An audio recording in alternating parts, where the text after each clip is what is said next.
choosing roles? Can one separate oneself from the role, or is the unity of actor and role such that an actor must avoid roles that could be occasions of sin? Thank you, Brian.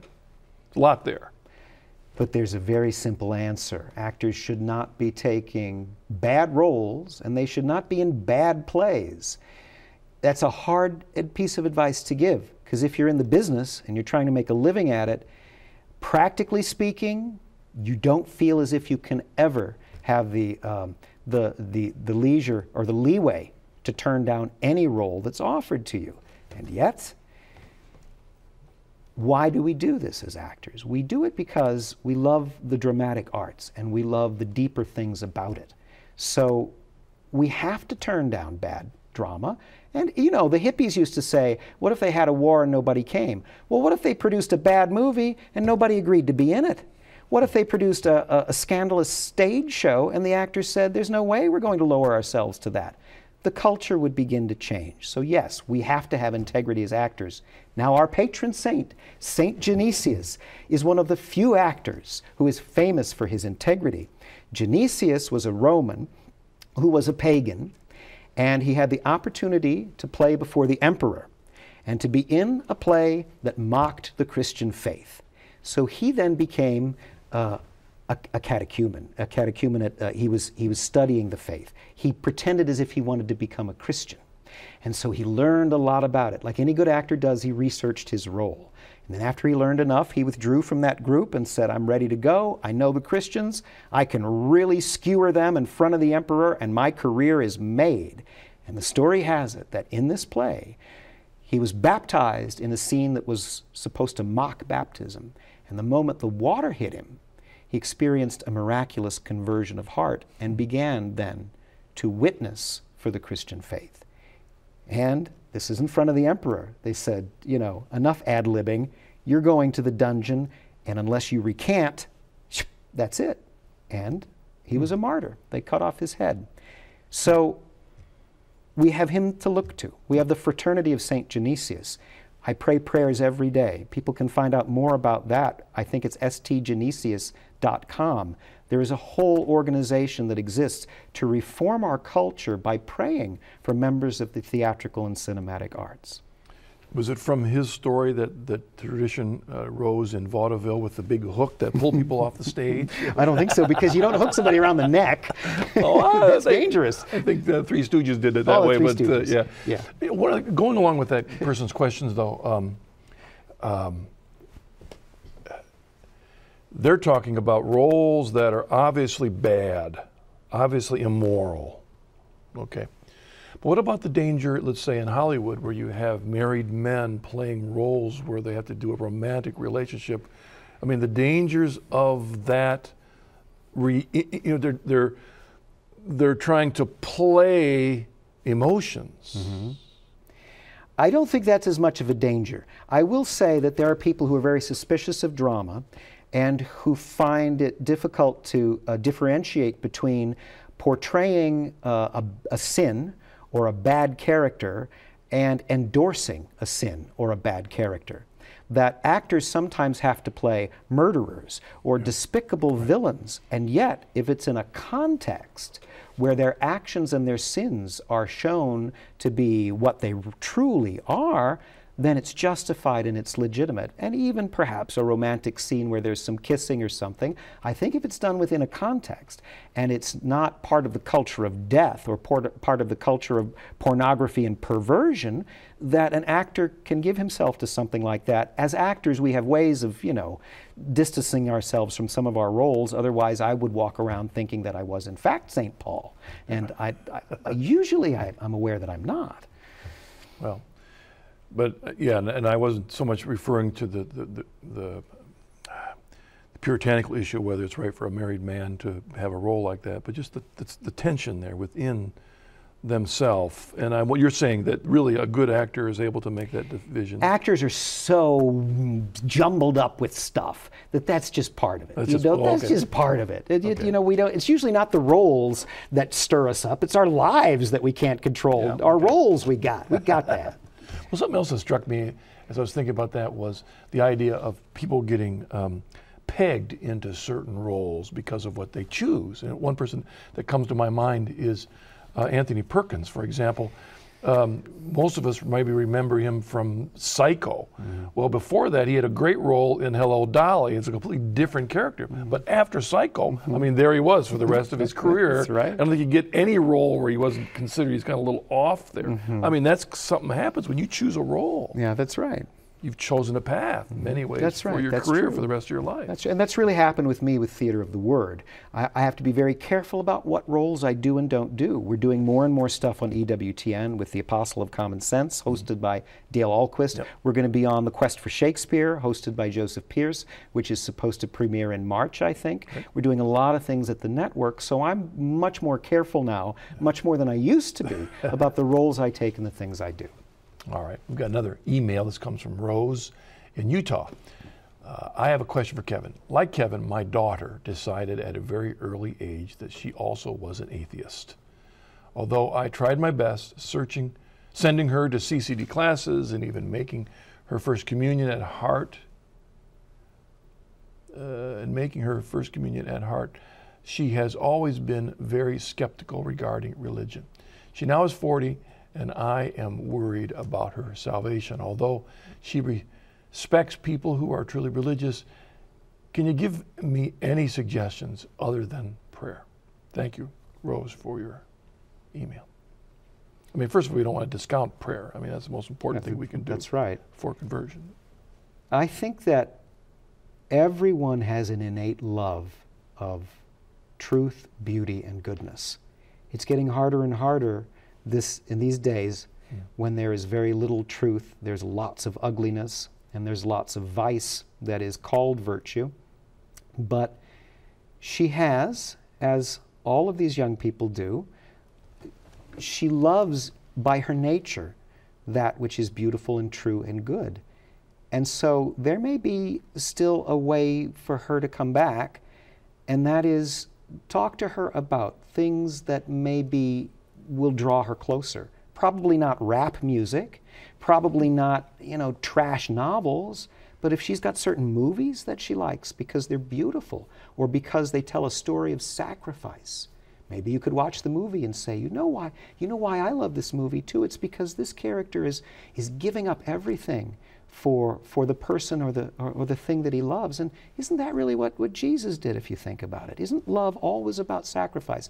There are ways, I think, without being preachy and without hammering people over the head, because that's how we're made. Until we rest in Him, our hearts are restless. So I would encourage her in that way and in prayer. All right, thank you. I think we have an email ready from Ohio. Chris from Ohio writes, Kevin, what do you think is the best answer to what you call the current fad atheism? You said your reaction against religion was primarily emotional. What sort of reaction do you think Dawkins and the rest are currently having to religion? Thanks, Chris, for your email. Well, I'll tell you a little story. My son Colin, who's very bright, my daughter Carrie is also very bright. Colin is now in high school. He has a good friend who's an atheist and who's what I would say a fad atheist. And he said, Dad, my friend told me that he read The God Delusion, and that if I read The God Delusion, he will bet me that by the time I finish that book, I will no longer be a Christian. I said, Colin, read The God Delusion, and you and I will discuss it, and we'll read Scott Hahn's book, which is a new one, which is an answer to the God Delusion. We'll look at some websites which talk about what are the holes in this man's arguments. And I said, we'll invite your friend. I said, tell him, if you read The God Delusion and you're still a Christian, he has to read a book, and then we can start discussing books with him. So my son this past summer read The God Delusion, worked his way through it, and trudged his way through it. And, we talked about it, and then at the end, he told his friend, I've read the book, I'm still a Christian, and his friend said, well, you know what? I never really read it myself. I think a lot of these fad atheists, they bloviate, they get on the internet, they blog about stuff, they talk about things. I don't think any of them reads anymore. I think they might read a chapter or two. They may see an extract on a blog. They may hear their friends talk about it. I don't know how to answer the fad atheism because it's irrational. How do you answer something that's irrational? Well, I don't know. I mean, you know, we just have to witness by who we are and what we do. As all fashions and as all fads, it will die out. Something worse will come to take its place, but it will die out. Yeah. So, in fact, I'm a little hesitant that we gave a little bit of promotional time to Dawkins' book by mentioning the title, because it's really not worth reading. But we will recommend Scott Hahn's new book, and I can't for the life of me think of the name of it right now. Maybe the producers will find it, because I'm sure it's on EWTN catalog. So maybe if I think it's called Answering the God Delusion. I think so. Answering the New Atheists. Yes. Answering the New Atheists. Excellent book, wonderful book. As soon as I bought it, I gave it to my sons who are fighting the battles of college. You know, my oldest son. It's a great book, and I highly recommend that in terms of dealing with this issue, especially if you've got kids that are dealing with that. Look, we got one more email. I think, thank you, comes from C. Sumner. Hi, Marcus and Mr. O'Brien. My son has earned recognition as an actor and is currently doing well as a senior college student in film editing and directing. I find that the more active he is in the industry, the more he ignores going to mass, praying, etc. He is surrounded by actors and industry people who are largely atheists with very inappropriate lifestyles. My son thinks that he has to, quote, go with the flow, unquote, if he is to have opportunities in film. He is rapidly losing his faith. How would you counsel someone who believes that compromise must be a part of his life in order to have a career? Thank you for your email. Well, certainly compromise is not the answer. It never is. When we sell our souls, we never gain the world. We think we're going to, and we never do. We don't even come close. What I can say is there is a hunger and a need for good drama out there. When we started Theater of the Word Incorporated with the help of Ignatius Press, and Archbishop Burke in St. Louis was also very helpful in us getting this going, I didn't think the market would be easy to work. But I want to tell you something. At this point, we've discovered that if we wanted to, I could get a Winnebago with my wife and kids and our actors, and we could tour the country doing shows parish to parish because there's a real demand for it. If your son does good dramatic art or good cinematic art, there is a market for this. And if he doesn't sell his soul and compromise, he may not get the trash roles and he may have to struggle for a while. But what happens is you do get typecast, but you will get typecast as somebody will say, we need a good Catholic actor. We need a Christian actor. We need somebody who's done good stuff. Well, what about so-and-so? Yeah, and I know him. He's really strong in his faith. This is what we need to have happen. We know about the Passion of the Christ film, Bella, all these other movies that are being made by Protestants and Catholics. There is a movement out there for Christian filmmaking and Christian drama. Jeremy Stanberry with Epiphany Studio Productions, St. Luke Productions, and Leonardo de Philippus. These people are doing this around the country.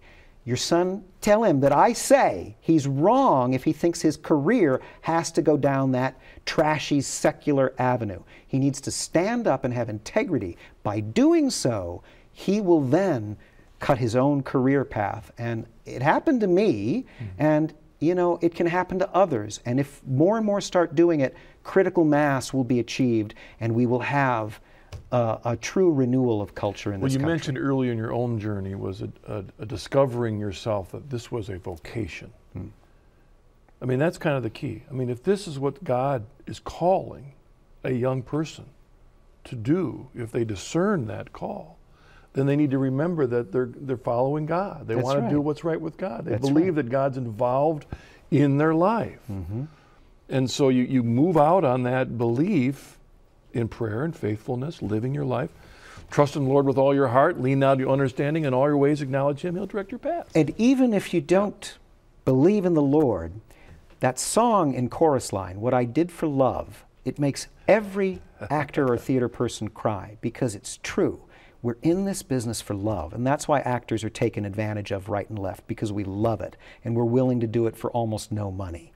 So I would say to the people out there who are in the theatrical and cinematic arts, even if they don't believe in God, believe in the love you have for your craft. That love will lead you to God because God is love. But realize why you love it. You're not just in it for your own success, because the people who get great success in this business are never as happy as they think they're going to be. All right. The producer did give us the full title of the wonderful book. It's written by Scott Hahn and Ben Wicker. And of course, I always recommend anything by Scott Hahn, but also anything by Ben Wicker is very good and very challenging. The book was Answering the New Atheism, Dismantling Dawkins' Case Against God by, again, Scott Hahn and Ben Wicker. All right, and it's on EWTN Religious Catalog, if you'd like to get that. Got a minute or so. Let's say there's an atheist watching right now. What would you like to say to encourage them to make the same journey you've made? If you're an atheist because you want to follow and preach what is true, stick with that path. I'm telling you, as a Catholic who's paid a great price to come in, all of my friends I had from my world and my show business world before my conversion, they're all gone. And my wife, almost all of her friends are no longer close to her anymore. So I've paid the price. I know whereof I speak. Follow the truth. It will lead you to Christ. Ask yourself why the gospel story is the most satisfying story in all of literature. Even if you don't believe it, find out why it's so beautiful. Thank you. Thank you, Marcus. Okay. God bless. See you next week.